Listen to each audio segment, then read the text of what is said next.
Hey, what's going on everybody? Suro here. Welcome back to the channel. Today we have some interesting discussion, some topics we're going to take a look at today, and hopefully come across a nice little tip using Jack Skellington.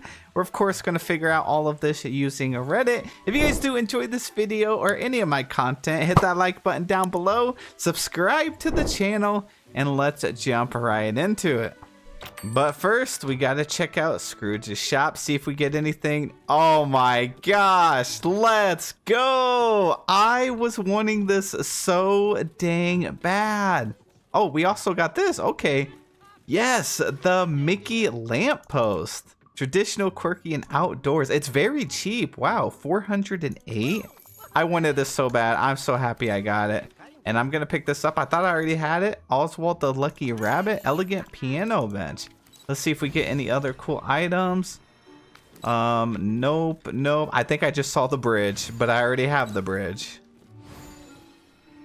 We got this, and I already have the bridge, but this is what it looks like. A pretty huge item. You can't walk on it, of course, but it's nice to decorate. Look at little Stitch sitting over here on the bench. Just too cute. And I have this item as well. Wow, really great shop day though. That right there is a huge win.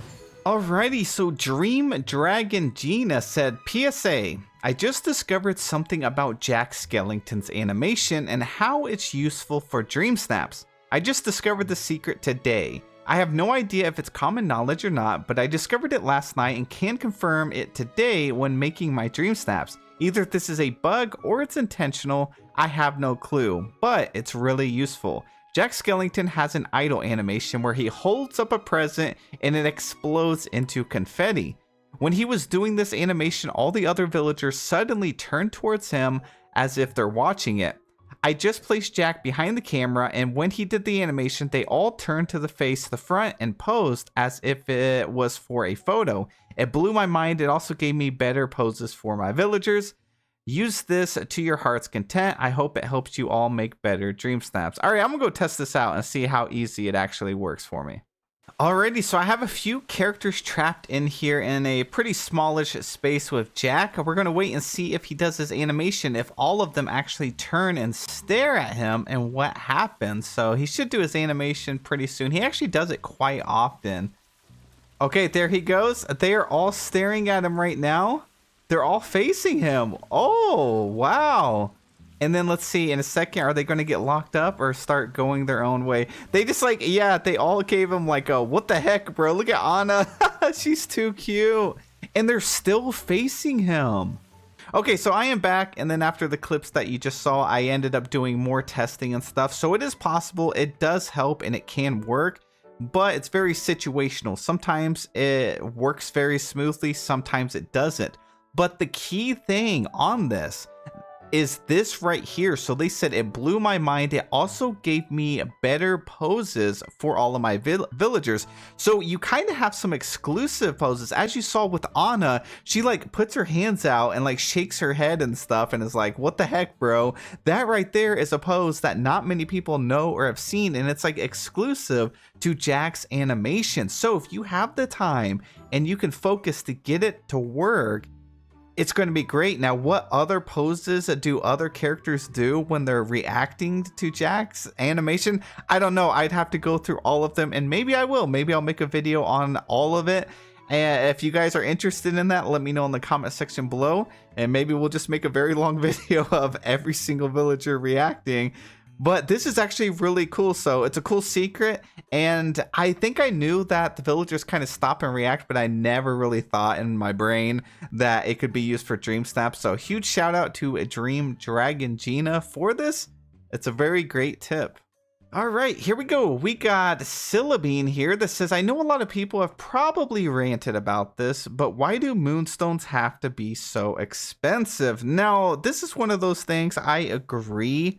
Now, if you guys have been following me, I do a reset stream every Wednesday, and almost every single week I have to spend at least like $20. 20 USD just to purchase the new stuff in the shop to show it off. And that is with me winning like 4,000 moonstones every week for the past 20 some weeks. So I have got 4,000 moonstones every week, and I still can't afford everything in the premium shop.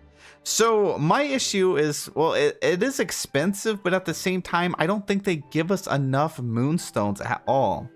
Let's finish reading what they said first.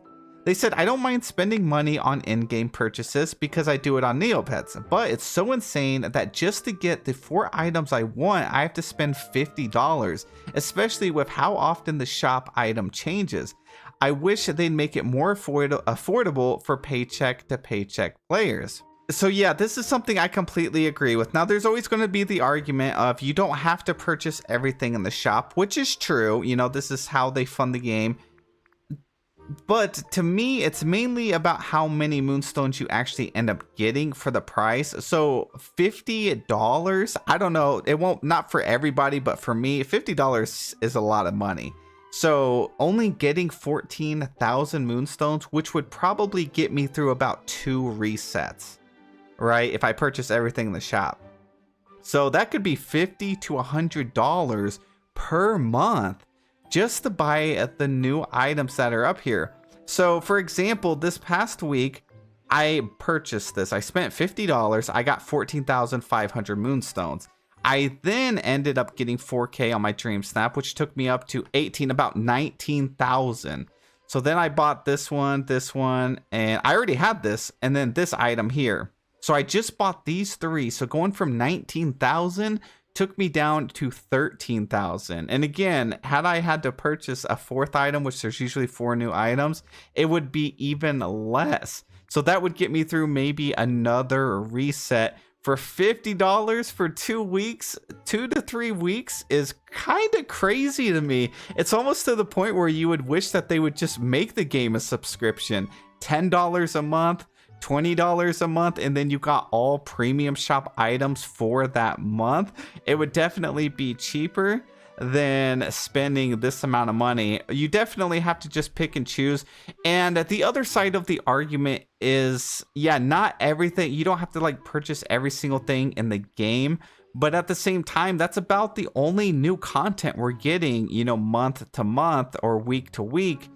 We don't have any more new quests, we don't have any more new items other than what comes into the shop. So of course players are going to want to continue their adventures in Dreamlight Valley, and the only way to do that is to purchase it here.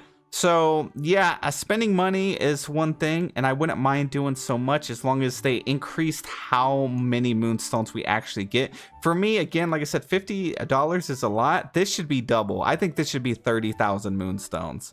That way it should last you a while, because even spending 50 in 1 month would be a crazy amount, but at least give me 30,000 for this. This bundle here for 20 should probably be about 14,500 range, and then so on and so forth. So like $5 right here will only get you 1,200 moonstones, and you can't really buy much up here.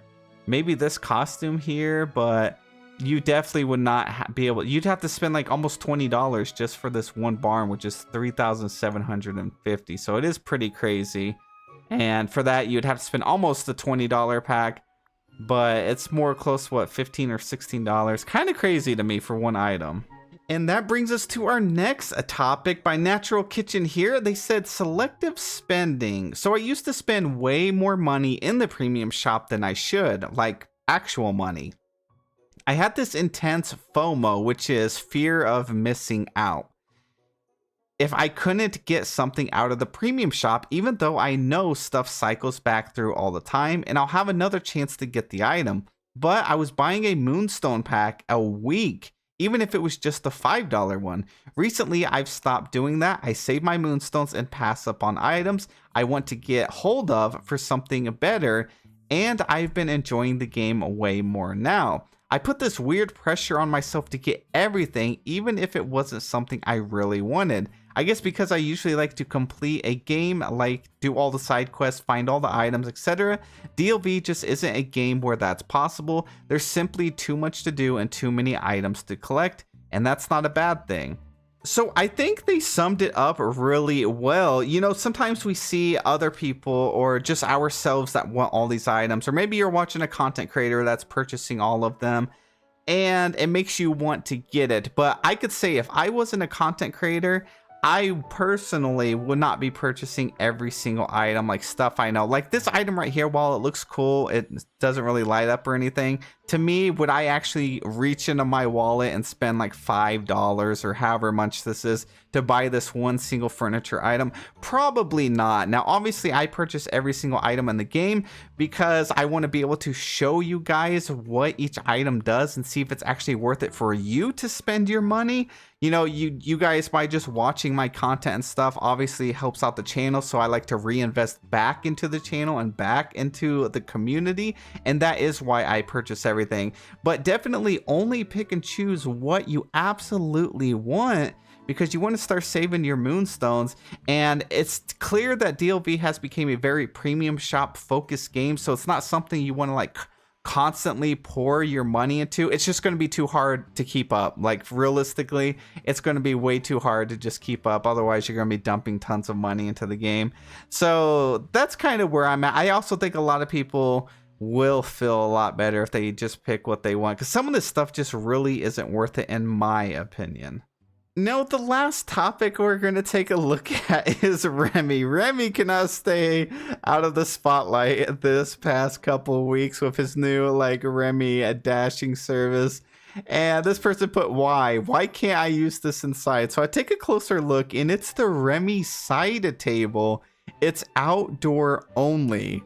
But what's even crazier is the side table is inside of the it's inside of the realm. So why can Remy have it inside but we cannot? Like, look at this. That is crazy to me. And then you can actually get this item right here as well. Oh, I got a cake in here. I don't know. I don't understand some of the decisions. Surely it's just a bug and they're gonna allow us to do it later on. I don't know, crazy things over here in the valley. Anyways, that's it for the video. I hope you guys enjoyed. I hope you have a really good day, and I'll see you in the next one.